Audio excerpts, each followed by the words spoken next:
श्याम। तो आपण थंबनेल देखिकी जानी पारिथिबे जे जा पाखरे अधिक अछि ताको अधिक दिया जिवो ओ जा पाखरे कम अछि ता ठारू सबु निया जिवो। तो काहींकी या भितरर रहस्य को जानिबा चलंतु। प्रथम कथाटी होची जे अधिक जा पाखरे अछि ताको अधिक काहींकी दिया जिवो। काहींकी ना अधिक एथि पाई अछि ना जे सी प्रत्येकटी जिनिस को संभाली पारुची, प्रत्येकटी जिनिस को नहीं खुशी रे अछि तो ताकू आहुरी दिया जाउची, प्रत्येकटी जिनिस को नहीं से कृतज्ञता फील करूची सेथि पाई ताकू आहुरी दिया जाउची।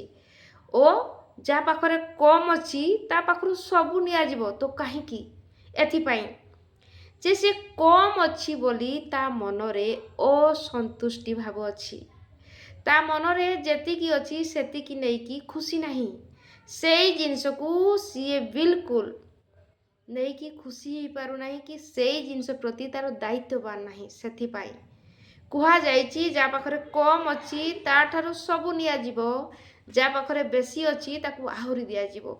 यार माने होची जदि आमे वर्तमान रे भी आम पाखरे जेतिकी अछि जदि सेई जिनिसर दायित्व नेबा शिखि जिबा, सेई जिनिस को नहीं खुशी हेबा और सेई जिनिस को नहीं कृतज्ञता फील करिबा जे धन्यवाद धन्यवाद मो पाखरे जहाँ भी अछि सेथि पाई धन्यवाद।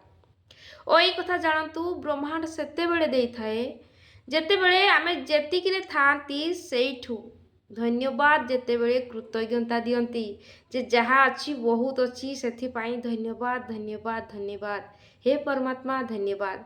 एमिति कथा जेते बेले आमे कहिबारे लागंती, एमिति कथा को नहीं कि मनरे खुशी को फील करंती सेते बेले ब्रह्मांड कही थाए ए छुआ को मु एतिकी टिके देइची एते खुशी ही जाउची ताकू आहुरी दिया जाऊ, ताकू आहुरी परिपूर्ण करा जाऊ ओ आमको आहुरी अधिक परिमाण रे मिली थाए जहा कि आम लाइफ रे बहुत सारा प्रोसेस माध्यम रे आम पाखक को आसी थाए जहा कि आमर थॉट प्रोसेस द्वारा आमे बहुत सारा एमिति किछि वस्तु को व्यक्ति को अपॉर्चुनिटी को प्रत्येकटी जिनिस को आम आड़ को टाणी थांती। एमिति आमे करिबार लागंती जेते बेले आमे खुशी अनुभव करंती ओ कृतज्ञता दियती।